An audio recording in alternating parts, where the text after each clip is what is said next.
Ugh, it's such a hassle to be called in like this. I had to be hospitalized for an injury and needed a guarantor signature, so I asked my eldest son's wife, Olivia, to help. But Olivia just keeps complaining. To begin with, she looks down on me because she knows I live on a $700 monthly pension. The wedding gift was just a cheap one, barely $1,000. It's unbelievable. Every time we meet, she has something to complain about, and it's getting on my nerves. I manage just fine on $700 a month, so why does she feel the need to belittle me like this? Isn't the thought that counts for a wedding gift? Being judged solely on the amount of money is just... I tried to avoid Olivia as much as possible because talking to her just put me in a bad mood. Then one day, Olivia told me she wanted to cut family ties. I'd really rather not have to take care of you in your old age, just because you're my husband's mother. She probably thinks I'll be in a bind if she cuts me off. Olivia grinned triumphantly. Would that actually be a bad thing?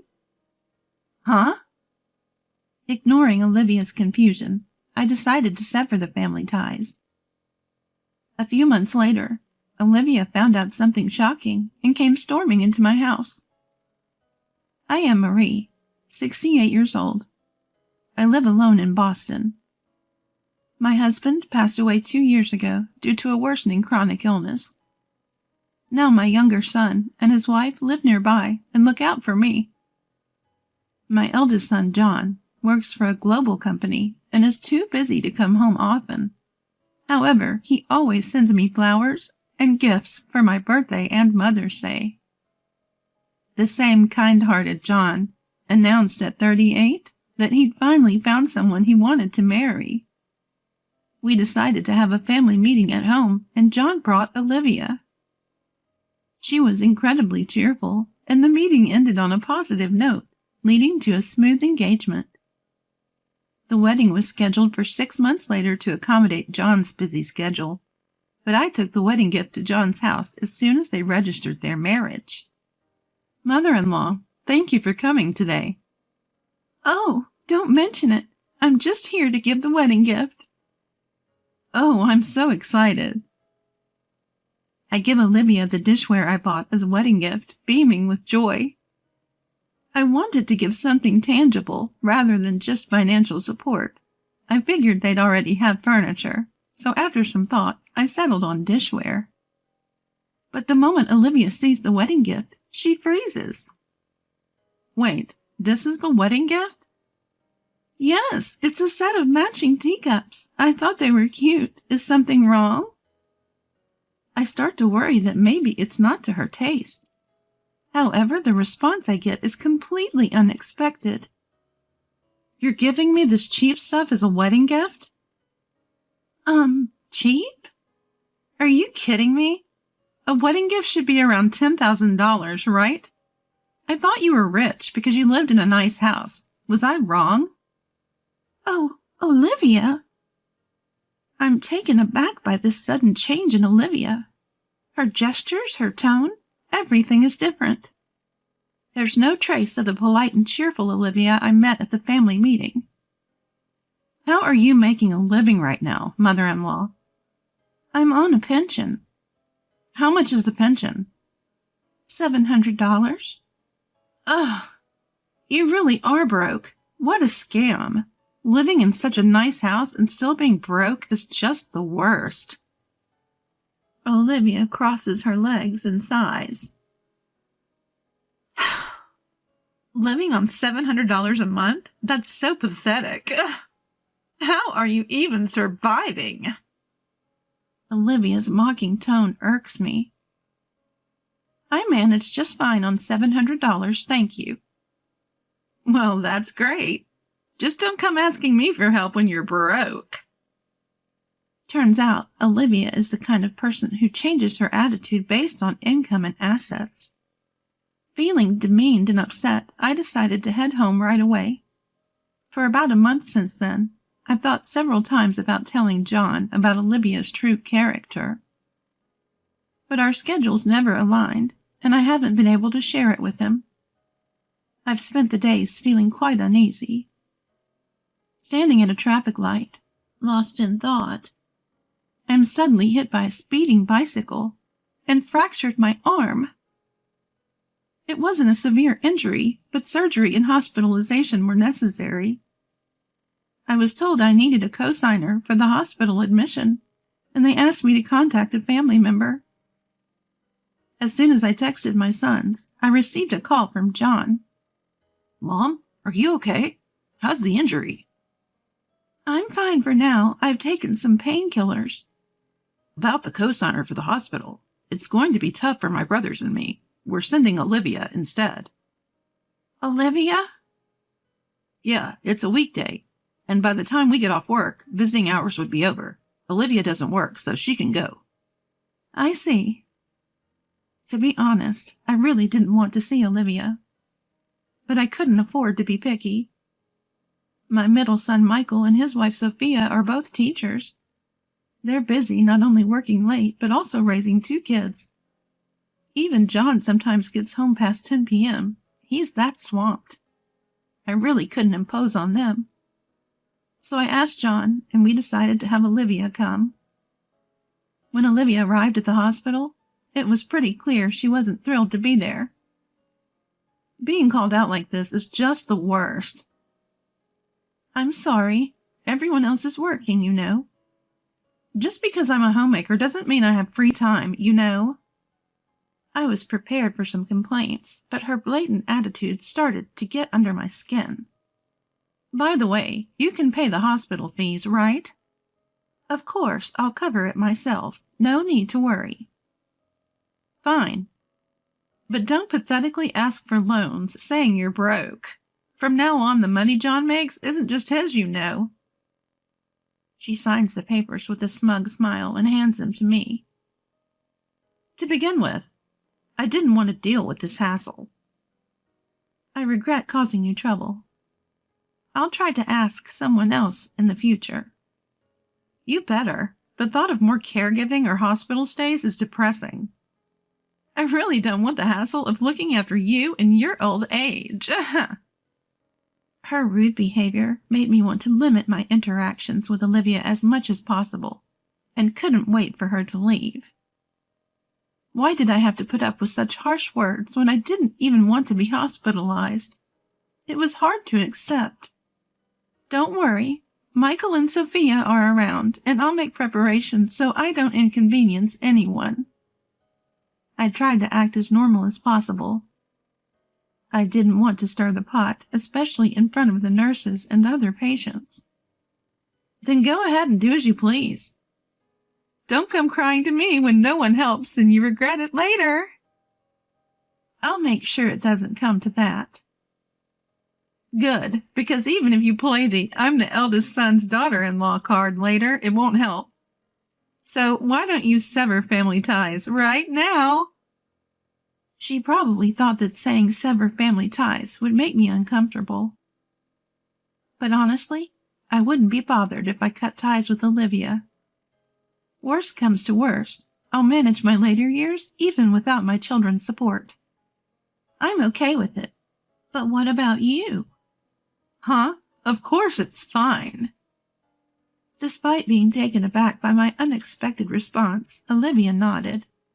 She probably thinks I'll be in trouble without my kids' support because I'm poor and live alone. All right, let's sever family ties then. I won't contact you anymore, and I'll delete your number. Do whatever you want. You're such an annoying old hag. Olivia, irritated by my laid-back attitude, stomped out with exaggerated, heavy footsteps. I had planned to help with the wedding expenses, but after seeing Olivia's attitude, I decided against it. There's no way I'm giving money to someone who talks about cutting off family ties. I swore to myself that I'd never rely on Olivia. Then I had my surgery and was discharged from the hospital a few weeks later. I continued with my rehab and carried on with my life. Even while hospitalized, I remembered how Olivia severed our family ties. I was determined never to depend on my children. So I didn't ask for help after I got out of the hospital. But on the day of my discharge, my second son and his wife came to help without a word. And it didn't stop there. They frequently assisted with groceries and other errands. Sophia, you're busy with work. You don't have to go out of your way.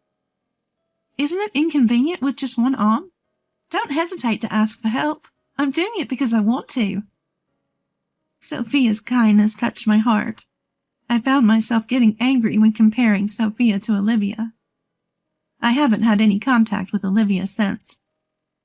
I even thought about canceling my plans to attend her wedding and reached out to my son.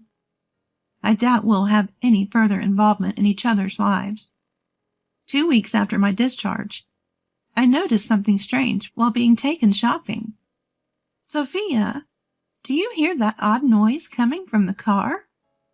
Yes, actually, the side mirror broke, and it's been making this weird sound. The car's a bit old, so it looks like I'll have to replace it. I'm really not sure what to do. That's tough. But you do need a car, right? You drive to work, don't you? Yes, but even a compact car is a considerable expense. Seeing Sophia struggle with this decision, I made a suggestion. Then let me buy it for you. What? I can't accept something that expensive. It's okay. You've been helping me out. By driving me around, consider it a thank you. But still, if you feel bad about it, how about you continue to take me shopping until my arm heals? Thinking it might be too much to ask, I was delighted when Sophia greeted the idea with a warm smile. Of course, let's keep going shopping together, even after your injury heals. Hearing her say that, a smile broke across my own face. So I ended up buying a new car for Sophia. Life settled into a peaceful rhythm, almost making me forget about the whole Olivia ordeal, especially with my younger son's family visiting and checking on me regularly. Several weeks later, my injury had improved significantly, to the point where I could carry light items again. That day, I didn't have any rehab appointments, so I was lounging at home watching TV, when the doorbell suddenly rang. Checking the monitor, I saw Olivia standing there. What could she possibly want after declaring our family ties severed? Suspicious, I opened the door, and the moment she saw my face, she started shouting. What's the meaning of this? What's gotten into you? I can't think of anything I've done to deserve this anger. I saw Sophia, your son's wife, driving a brand new car the other day. And what's your point? Don't play dumb. That nice car is worth over $10,000. There's no way she could afford that on a teacher's salary with kids. When I asked her how she got the car, she said mother-in-law bought it for her. Well, yes. She mentioned her car was breaking down and needed replacing, so I gifted it to her. I don't see what's wrong with giving a car to my son's wife. You never give me anything, yet you spoil Sophia? You're truly a terrible person for showing such favoritism. If you can easily gift a car, why not contribute more to our wedding? Well, Sophia helps out with errands and chores around the house. You're the one who cut off ties, so why would I give you anything?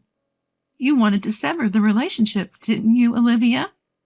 Well, yes, but still. How can you afford a new car worth over $10,000? You're not that rich, are you?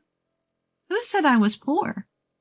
I inherited real estate from my husband, you know. Real estate? Olivia looked shocked. My husband was a salaried employee, but he had a decent income and had invested in real estate. He owned an apartment complex which I inherited after he passed away. I've been saving the rent money little by little each month. I get by just fine on my pension, but I like to travel every year, so I've been saving up. I'm not hurting for money, and if worst comes to worst, selling the property could net me several $100,000. Several $100,000? If you have that much money, you should have said something. Why should I? You're the one who misunderstood. I never said I was struggling financially or that I needed to borrow money. Stop lying. This is infuriating. I sighed at Olivia's childish tantrum. Why would I go out of my way to brag about my assets? That would be embarrassing. She's glaring at me, clearly not convinced. I wasn't deceiving you. Originally, I had thought about contributing money for the wedding, but then you said you wanted to cut ties with the family, so I changed my mind. Why? It's your son's wedding. Aren't you happy for him? I was happy for John's wedding, but I didn't want to give any money to you, Olivia. Why would you say that? If you have the money, then what's the problem in sharing some? Everyone's being so stingy, it's making me mad. Olivia started stomping her feet on the ground. Is a 30-year-old woman not embarrassed to act this way just because things aren't going her way? Why do you want so much money in the first place? What? Isn't it obvious? I want to have fun. And there are a lot of things I want to buy. John only gives me $2,000 a month, saying that's enough. $2,000 isn't enough for you? Of course not. Even a decent bag costs at least $5,000. I shook my head at Olivia's reckless spending. I truly wondered how John could have fallen for such a woman. Olivia's anger showed no sign of warning, and her complaints about John were endless. I even married John, thinking he had money. If I'd known he was this stingy, I would have never married him. Is John really that stingy? Absolutely he is. He only gives me an extra $500 on top of rent and living expenses. Even the gifts are capped at around $2,000. It's unbelievable. If he's making over $1 million a year, he should be giving me more. I thought once we were married, I could spend money however I wanted. So, you married him for his money? Well, duh. Why else would I willingly marry a guy pushing 40? It has to be for the money. At that moment, my anger boiled over. There's no way I could forgive someone for belittling my precious son like this. Just as I was about to yell at Olivia, John approached from behind her. Let's get a divorce then. What? John, what are you doing here? I heard from Mom that she still won't attend our wedding because she wants to cut ties with you. So I came here to get the full story. Overheard you two arguing and decided to stick around. You had quite a lot to say, didn't you? This isn't what it looks like. I mean... Olivia looked panicked, breaking into a cold sweat. I had no idea John was even here. Ignoring the flustered Olivia, I continued to speak. So you came all this way. How long have you been listening? From the part where you were talking about how you could afford to buy a car despite being poor. So you've heard most of the conversation. I've been labeled as poor, and someone who she won't take care of in my old age. That's why she wants to cut ties. No further explanation was given for not attending the wedding. John nodded, his expression stern. I don't need any more explanations. I understand Olivia well enough now. No, you've got it all wrong. This is a misunderstanding. It's not a misunderstanding. I heard you clearly say you're in it for the money. I can't be with someone like that. Let's get a divorce. Wait a minute. Now, of all times? I quit my job because we got married. Olivia desperately grabs onto John's arm, shaking it. But John shakes off her grip, shooting her a cold look. That's not my problem.